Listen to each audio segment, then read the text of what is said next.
How to remove suggested for you on Instagram. Hey everyone, welcome back to the channel. In this video I will guide you on how you can remove suggested for you on Instagram, so make sure to watch the video till the end.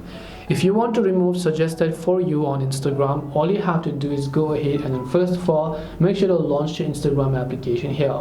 Once you launch the Instagram app, you will see this type of interface. Let's say that when you scroll down, you should be able to see a suggested post over here that's a suggested for you or something, and you don't really want to see this suggested post. What do? Well, to turn it off, you can just try to come to the profile icon from the bottom right, tap the three lines option from the top right, and then just go to settings.